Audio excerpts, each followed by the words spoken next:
प्रधानमंत्री नरेंद्र मोदी ने आज संसद में कांग्रेस को जमकर घेरा।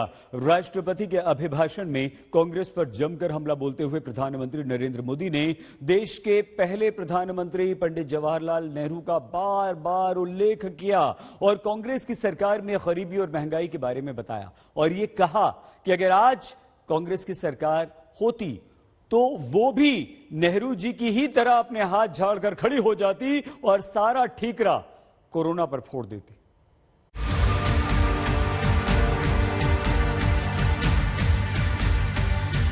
60 साल के लेकर 15 साल के पूरा साल का इतने राज्य कोई आपको घुसने नहीं दे रहा है। जिस प्रकार से आप बोलते हैं, जिस प्रकार से मुद्दों से जुड़ते हैं, ऐसा लगता है कि आपने मन बना लिया है कि 100 साल तक सत्ता में नहीं आना है। खैर, अब आपने ही तय कर लिया है 100 साल के लिए, तो फिर मैंने भी तैयारी कर ली है।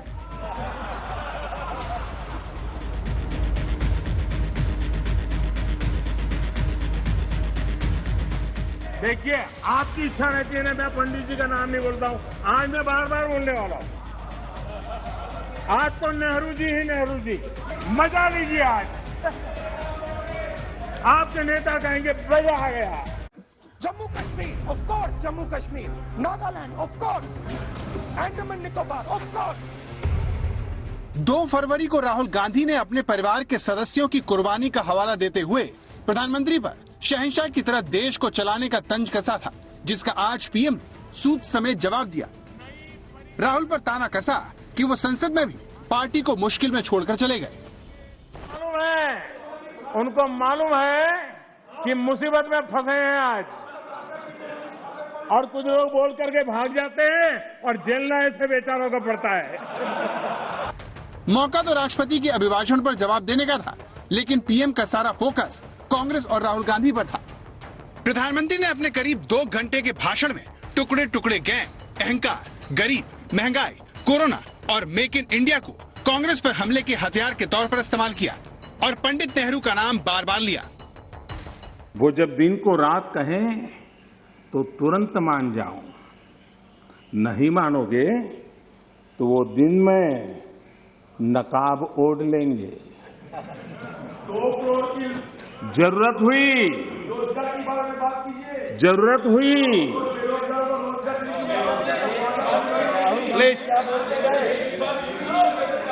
आप जरूरत हुई तो हकीकत को थोड़ा बहुत मरोड़ लेंगे।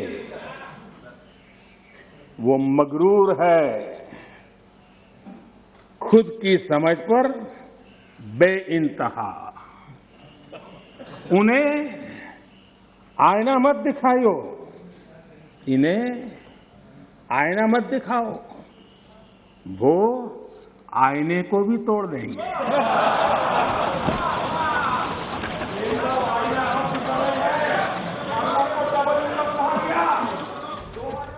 प्रधानमंत्री ने शेर राहुल गांधी के उस इल्जाम के जवाब में पढ़ा जिसमें उन्होंने पीएम पर तानाशाह की तरह देश चलाने का आरोप लगाया था। That idea of a king has come back.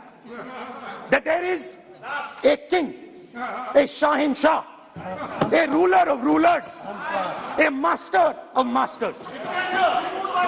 Now what is happening? The instruments of the conversation between our peoples, what we call the institutions of our country, are being attacked and captured by one idea. अपने इसी भाषण में राहुल गांधी ने मोदी सरकार पर देश की मूल भावना को चोट पहुंचाने का आरोप लगाया कि मोदी सरकार देश को संवाद से नहीं चला रही। इसके जवाब में पीएम ने कहा कि उन्होंने देश को एक सूत्र में बांधा, लेकिन कांग्रेस का गेम प्लान विभाजन की राजनीति से आगे ही नहीं बढ़ पा रहा। कांग्रेस को हमेशा से इन बातों से नफरत रही है। विभाजनकारी मानसिकता उनके डीएनए में घुस गई है। अंग्रेज चले गए, लेकिन बांटो और राज करो, ये नीति कांग्रेस ने अपना चरित्र बना लिया है। और इसलिए ही आज कांग्रेस टुकड़े टुकड़े गैंग की लीडर बन गई है।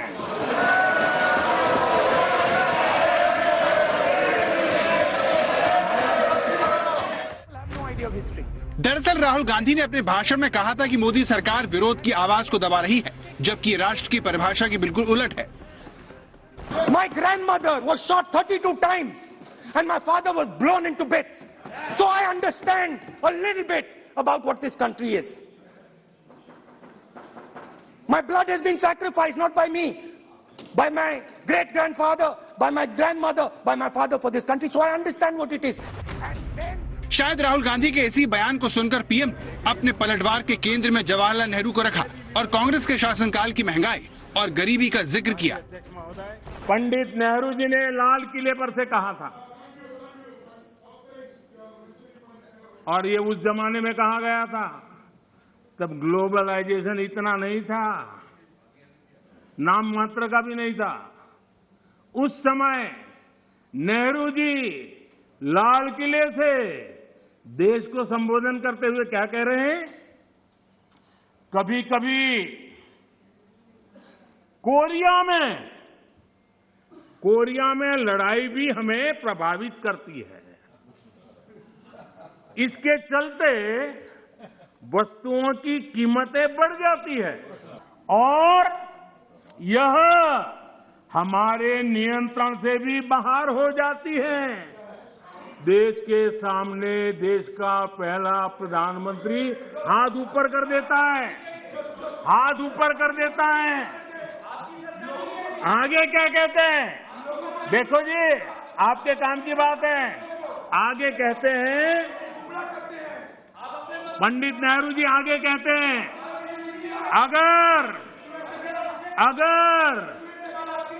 अगर अमेरिका में भी कुछ हो जाता है तो इसका असर भी वस्तुओं की कीमत पर पड़ता है। सोचिए तब महंगाई की समस्या कितनी गंभीर थी। एक है, महंगाई पर जवाहरलाल नेहरू को पीएम ने याद करके ही जताया कि अगर कोरोना काल में कांग्रेस की सरकार होती तो वो नेहरू सरकार की तरह हाथ खड़े कर देती।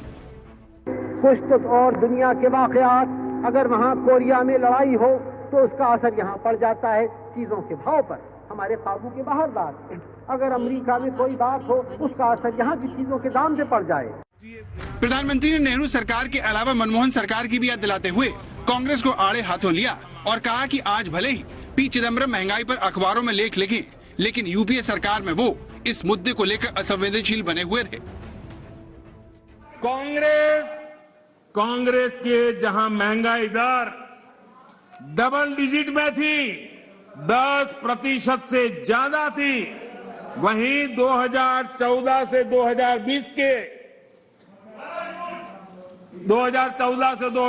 तक महंगाई 5% से कम रही है, 5% से कम रही है। महंगाई की तरफ पीएम ने राहुल गांधी के गरीबी वाले बयान पर भी पलटवार किया, जिसमें कांग्रेस सांसद ने मोदी सरकार पर गरीबी बढ़ाने का आरोप लगाया था। 27 करोड़ लोगों को हमने गरीबी से निकाला था और 23 करोड़ लोगों को आपने गरीबी में वापस डाल दिया। इसके जवाब में पीएम ने कहा कि कांग्रेस समेत बहुत से लोगों का कांटा 2014 में अटका हुआ है, इसीलिए उन्हें उससे बाहर न निकल पाने का नतीजा भुगतना पड़ रहा है और गरीब उन्हें लगातार नकार रहा है। कांग्रेस ने क्या किया?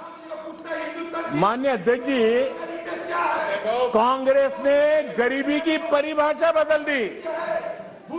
2013 में एक ही झटके में उन्होंने कागज पे कमाल करके 17 करोड़ गरीब लोगों को अमीर बना दिया।